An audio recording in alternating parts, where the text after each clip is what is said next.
Hello, dear aquarists. This video shows a mix of infections on a needlefish, Microphis, which is not a very common fish, but for me as a fish doctor, interesting to see something different than a neon tetra or a guppy or a goldfish. And this fish had a particular feature that was very clear to see with the naked eye, but the microscope told us some other lessons. What is causing this problem on this needlefish? So that's why I have to use a microscope and I show you my findings so you can learn from it when you see a diseased fish, and that it is recommended that a fish doctor takes care of a good examination. Because this needlefish called Microphis, which is a wild fish, wild collected, had a fungal infection and bacterial infection and parasites Chilodonella and Trematode worms internally. Wow, it's a whole mix of problems. My books on fish diseases help you to understand the prevention, the diagnosis, and what medications to use and in what way and how to use medications. Try to get them. They are available in different languages. The link is below.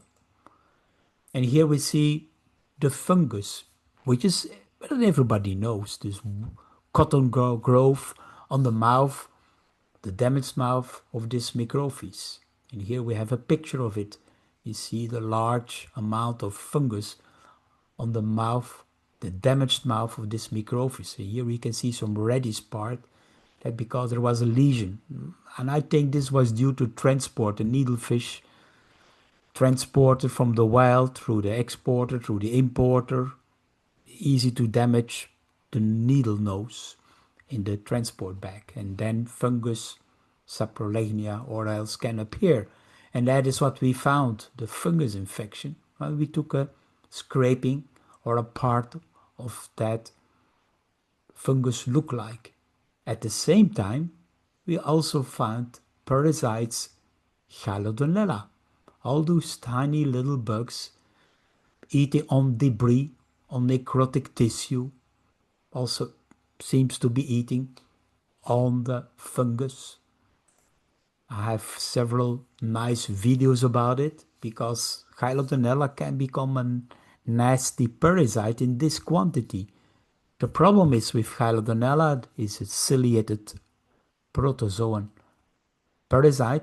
It divides in two and becomes quickly a large population of parasites that trouble the fish.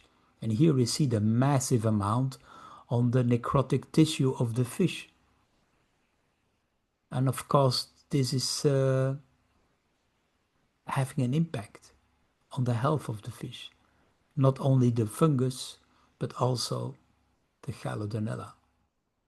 The gills had a lot of pigment, something also typical that I observed in this examination. And black pigment should not be in all that gill tissue, and it's usually due to the history of stress. Maybe the natural water was polluted, maybe with insecticides, or the collecting method was not properly well done, or medications might have an impact that pigments come into the gills, usually after a history of stress of chemicals. Also, the internal organs, the liver and the spleen, were in poor and bad condition, bacterial infection, and in the gut or in the intestine we found trematodes. Here, like this one here, alive and moving. So the needlefish coming from the wild had a secondary fungal infection after damage. So at the same time there was Chilodonella parasites. So I would here treat with salt and FMC that kills both the fungus and kills the parasite Chilodonella. At the same time, you might think about an antibacterial medication because there is a damaged tissue. Ask your fish doctor, your veterinarian, or your aquarium shop.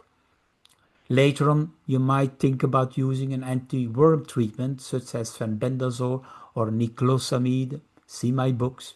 or ask your vet or fish doctor. Make sure you improve the water conditions and avoid overcrowding. All things you can think about when you take care of your fish. Specifically, good conditions makes the fish restore quicker and makes the medications work better. My books on fish diseases all explain that. Available in different languages. Order them in the link below. You want to get more training, more advanced information about quarantine, importing fish and what you should do, preventing fish diseases. Many different courses are presented in my Patreon classes.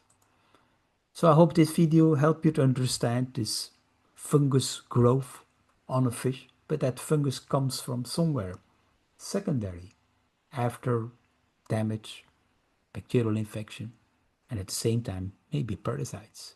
So I hope this teaches you a lesson. Subscribe to learn more. Stay tuned. Thank you for watching.